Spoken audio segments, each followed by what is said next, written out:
계속 가라는 교통 신호등은 녹색이죠. 일본에서는 예외입니다. 일본 신호등은 파란색이거든요. 이건 순전히 언어적인 문제입니다. 옛 일본어 에이오는 파랑과 초록을 뜻했습니다. 현대 일본어에는 녹색을 뜻하는 별개의 단어가 있음에도 불구하고 언어학자들의 반대로 정부는 신호등에 에이오 색상을 남겨두었어요. 엄밀하게 말하자면 파란색에 제일 가까운 녹색이기 때문에 파란색처럼 보입니다. 일본을 여행한다면 분명히 노렌을 보게 될 거예요. 식당과 상점 입구에 걸려있는 커튼처럼 보이는 천 말이에요. 노렌을 보고 가게가 열려있는지 알 수 있습니다. 노렌이 문에 걸려있다면 이 장소가 열려있다는 뜻이죠. 만약 걸려있는 것이 없다면 영업을 하지 않는다는 의미니까 죄송하지만 다른 곳으로 가보세요. 보통 가게 이름이 노렌에 적혀 있습니다. 노렌이 더러울수록 맛집입니다. 농담이에요. 하지만 일본인들은 노렌이 더럽다는 건 그곳을 드나드는 손님이 많다는 것을 의미한다고 생각합니다. 일본인은 시간을 잘 지키는데 일본에서는 모든 것이 제 시간에 맞춰져 있어요. 회의에 가야 하는 사람이나 대중교통까지 말이죠. 열차 시간이 매우 정확해서 1분만 연착돼도 철도회사에서 상사에게 지각이 승객의 잘못이 아님을 증명하는 특별 증명서를 제공합니다. 하지만 일본 열차는 몇 가지 단점이 있어요. 도쿄 지하철은 때로 너무나 붐벼서 전철 직원들, 일명 전문 푸시맨이 승객들을 열차에 밀어넣는 것을 돕습니다. 이 사람들은 말 그대로 사람들을 만원 열차에 밀어넣고 승객들이 안전하게 여행할 수 있도록 도와줍니다. 일본 사람들은 안경에 집착하는 것 같아요. 글쎄요, 이 문제에 대한 구체적인 설명은 없는 것 같습니다. 그저 안경 쓰기를 즐기는 것 같아요. 선글라스뿐만 아니라 일반 안경도 멋스러운 액세서리로 외모에 없어서는 안 될 부분입니다. 어쨌든 보통 도수가 있는 안경이고 대부분 근시 때문에 안경을 착용하는 사람들입니다. 공중 화장실 체험은 힘든 일이 될 수도 있지만 일본에서는 그렇지 않습니다. 화장실에는 항상 음악이 있어요. 비데도 흔히 찾아볼 수 있죠. 변기는 첨단 기기처럼 보이고 사실 그렇습니다. 실제로 일본 가정의 80% 이상이 비데 변기를 가지고 있어요. 매우 위생적일 뿐만 아니라 한 번 물을 내릴 때 4리터만 사용해서 물을 절약합니다. 일반 화장실에서는 12리터가 사용됩니다. 내성적이고 혼자 여행하기를 좋아한다면 일본은 최고의 여행지입니다. 일본에서는 혼자 외식을 하는 것이 전혀 이상하지 않아요. 때때로 외로움을 느끼는 소극적인 사람들에게 포옹 서비스를 제공하는 특별한 카페가 있습니다. 일본의 몇몇 식당에서는 물이 무료인데 이건 별로 놀라운 일이 아니죠. 하지만 무료 차가 제공되기도 합니다. 주문을 기다리는 동안 웨이터들은 보통 전통 차를 가져다 줍니다. 일본 식당의 또 다른 특이한 점은 팁을 남겨서는 안 된다는 거예요. 팁을 남기면 사람들이 심지어 화를 낼 수도 있어요. 좋은 서비스는 기본으로 여겨지고 이미 주문한 것에 포함되어 있습니다. 그냥 맛있게 드세요. 일본 음식 얘기를 하니까 배가 고파지네요. 일본식 식사 예절도 짚어볼까요?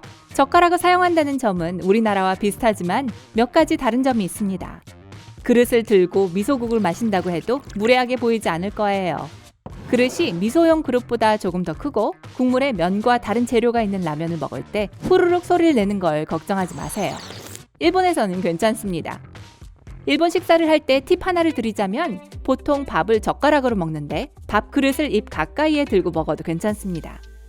큰 접시의 경우는 집어들지 않는 것이 좋고요.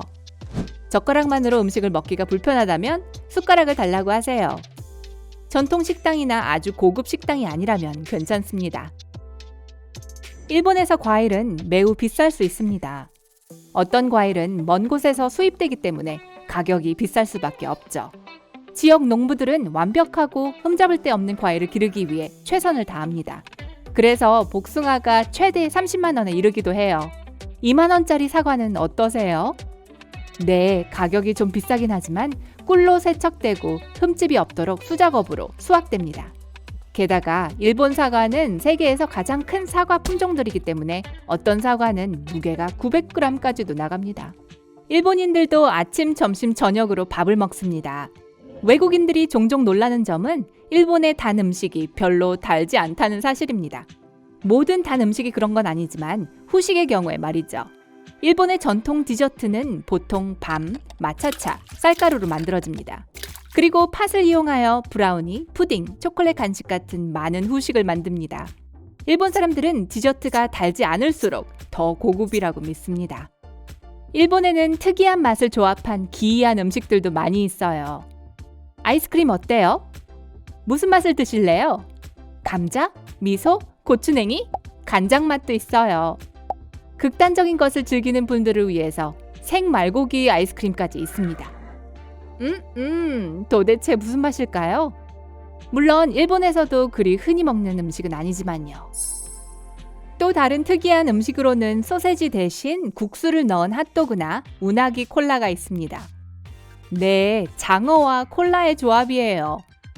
그걸로 충분하지 않다면 일본에는 초콜릿칩 라면도 있어요. 이보다 특이할 수 있을까요? 일본인들도 집에 들어갈 때는 항상 신발을 벗습니다. 여러 개의 슬리퍼가 있고 화장실 슬리퍼도 있어요. 신발을 신고 일본인의 집에 들어가는 건 매우 무례하게 여겨집니다. 대부분의 문화에서 보통 인사를 위해 악수를 하지만 일본에서는 대부분 허리를 숙여 인사를 합니다. 더 오래, 더 깊이 몸을 숙일수록 상대방에게 더 많은 존경을 표시하는 거예요. 하지만 지나치게 몸을 숙이는 것은 불쾌감을 줄 수도 있습니다. 허리를 숙이는 인사는 어디서든 볼 수 있어요. 슈퍼마켓, 직장, 심지어 친구 사이에서도요. 때로는 너무 시끄러워서 열차 안에서 어떤 일에 집중하기가 거의 불가능할 때가 있죠.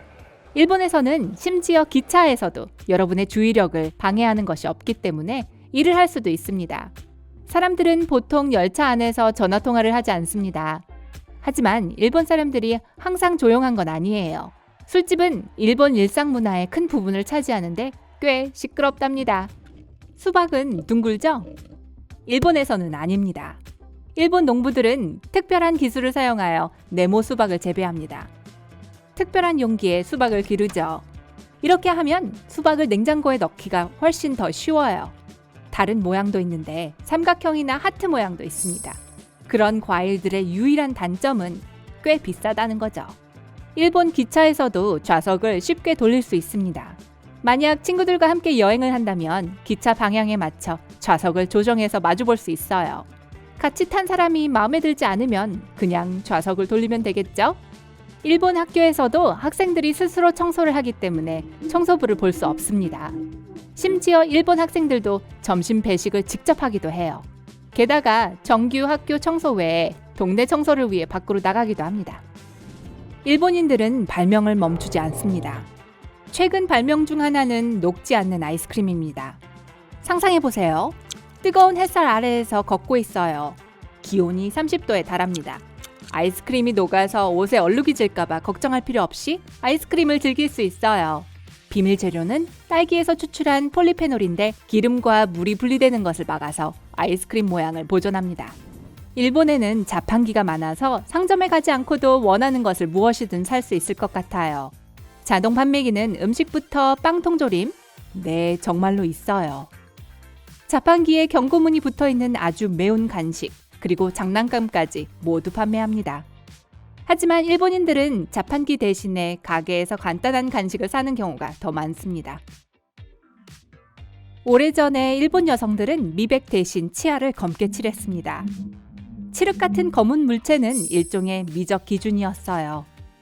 치아를 검게 염색하기 위해서 쇳가루를 식초에 녹여 찻가루와 함께 사용했습니다. 가깝고도 먼 나라 일본으로 잠시 여행을 떠나봤습니다. 오늘도 좋은 하루 보내세요.